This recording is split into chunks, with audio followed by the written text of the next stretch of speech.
आकाशवाणी से प्रस्तुत हैं प्रादेशिक समाचार।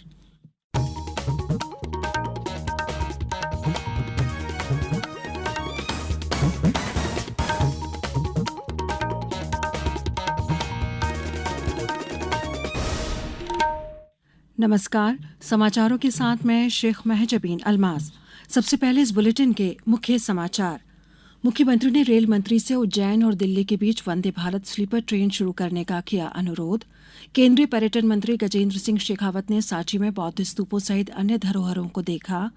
पेरिस पैरालंपिक में भारत की शानदार शुरुआत, निशानेबाजी में मिले 2 पदक, अवनी लेखरा ने रचा इतिहास। और प्रदेश में फिर बदला मौसम, भोपाल, इंदौर और नर्मदापुरम सहित कई जिलों में हुई तेज बारिश। अब समाचार विस्तार से। मुख्यमंत्री डॉक्टर मोहन यादव ने आज केंद्रीय सूचना एवं प्रसारण और रेल मंत्री अश्विनी वैष्णव से बात कर उज्जैन और दिल्ली के बीच वंदे भारत स्लीपर ट्रेन शुरू करने का अनुरोध किया। मुख्यमंत्री डॉक्टर यादव ने बताया कि overnight Vande Bharat sleeper train शुरू होने से राष्ट्रीय राजधानी क्षेत्र से महाकाल की नगरी उज्जैन आने वाले तीर्थयात्रियों को महाकाल दर्शन में सुविधा होगी। मुख्यमंत्री ने केंद्रीय मंत्री श्री वैष्णव से राज्य में खनिज उर्वरक की ढुलाई सुगम बनाने सहयोग का भी अनुरोध किया, जिस पर केंद्रीय मंत्री ने उचित कार्यवाही करने का आश्वासन दिया। केंद्रीय पर्यटन मंत्री गजेंद्र सिंह शेखावत ने सांची बौद्ध स्तूपों सहित अन्य धरोहरों को देखा। इस दौरान भारतीय पुरातत्व सर्वेक्षण विभाग के अधिकारियों द्वारा भगवान बौद्ध की शिक्षाओं और सम्राट अशोक के संदेशों से अवगत करवाया। उन्हें सांची स्तूपों की बनावट शैली, उनके ऐतिहासिक तथा पुरातात्विक महत्व के बारे में अवगत कराया। केंद्रीय पर्यटन मंत्री गजेंद्र सिंह शेखावत ने कहा कि पर्यटन स्थलों के विकास के लिए प्रधानमंत्री नरेंद्र मोदी के नेतृत्व में सरकार लगातार काम कर रही है। पर्यटन स्थलों को टूरिस्ट सर्किट से जोड़ा जा रहा है।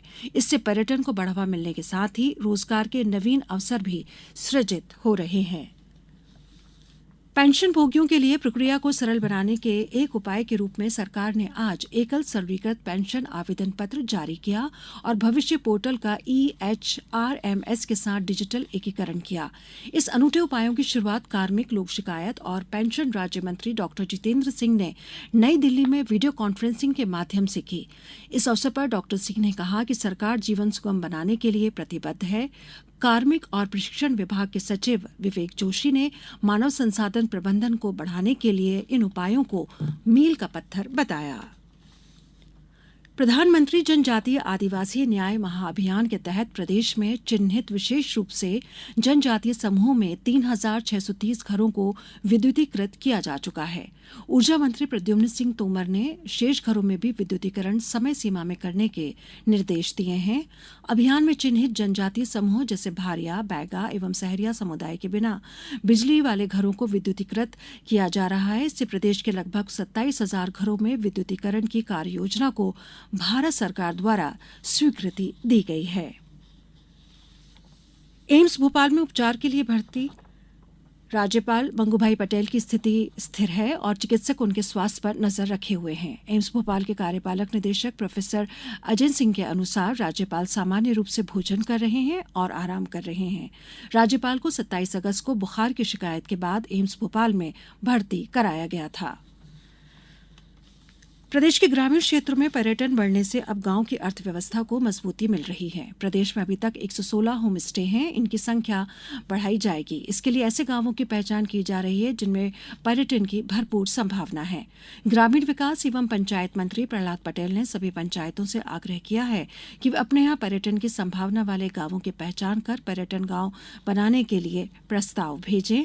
उन्होंने कहा कि ग्रामीण पर्यटन को बढ़ावा देने से गांव की अर्थव्यवस्था को मजबूती मिलेगी।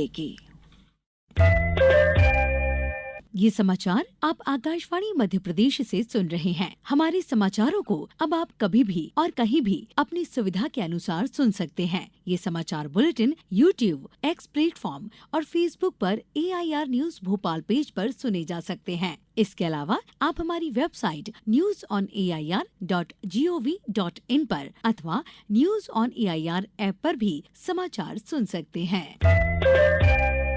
समाचारों में एक बार फिर आपका स्वागत है। प्रदेश में नगरीय प्रशासन विकास विभाग द्वारा 10 नए आश्रय स्थल प्रारंभ किए गए हैं। ये आश्रय स्थल भोपाल, चित्रकूट, सागर, ओरछा, भैरोदा, मैहर, मंडीदीप, खुरई, देवास और दमोह में शुरू किए गए हैं। दीनदयाल अंत्योदय योजना राष्ट्रीय शहरी आजीविका मिशन में शहरी बेघरों के लिए आश्रय स्थल का निर्माण 1 लाख से अधिक आबादी वाले शहरों में किया जा रहा है। आश्रय स्थल में गरीबों की बुनियादी सुविधाओं जैसे हवादार कमरे, पलंग, गद्दा, तकिया, चादर, स्वच्छ पेयजल, पर्सनल लॉकर, मनोरंजन के लिए टीवी, प्राथमिक उपचार किट एवं प्रसाधन की सुविधा उपलब्ध कराई जा रही है। वर्तमान में प्रदेश में 62 नगरीय निकायों में 120 आश्रय स्थल संचालित हैं। शहडोल में 40 किलोमीटर लंबी पाइपलाइन का विस्तार कर उन इलाकों में पेयजल पहुंचाया जाएगा जहां अब तक पाइपलाइन नहीं बिछी है। इसके अलावा कई दशक पहले बिछी पाइपलाइन को बदला जाएगा। 21 करोड़ रुपए की लागत से होने वाले इस काम के लिए नगर पालिका ने टेंडर जारी कर दिया है। बारिश के बाद काम शुरू होगा। इस योजना में 5 नई पानी टंकियों का निर्माण किया जाना है। नगर के 7,000 घरों में आज भी नल कनेक्शन नहीं है। प्रदेश में बेरोजगारी, नर्सिंग कॉलेजों की मान्यता में घोटाले के आरोपों को लेकर मध्य प्रदेश युवा कांग्रेस ने आज भोपाल में प्रदर्शन किया। पुलिस ने कार्यकर्ताओं को पहले ही बैरिकेड लगाकर रोक दिया। इसके बाद पुलिस कार्यकर्ताओं को गिरफ्तार कर बसों से ले गई।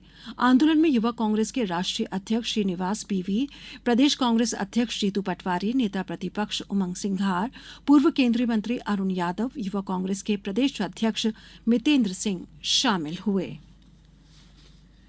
पेरिस पैरालंपिक में भारत की शानदार शुरुआत हुई है। निशानेबाजी में भारत ने 2 पदकों पर कब्जा किया।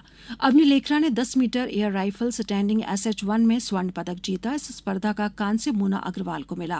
अवनी ने अपना ही पैरालंपिक रिकॉर्ड तोड़ा है। प्रधानमंत्री नरेंद्र मोदी ने स्वर्ण जीतने पर अवनी लेखरा को बधाई दी है। एक सोशल मीडिया पोस्ट में श्री मोदी ने कहा कि अवनी ने 3 पैरालंपिक पदक जीतने वाली पहली भारतीय महिला एथलीट बनकर इतिहास रच दिया है।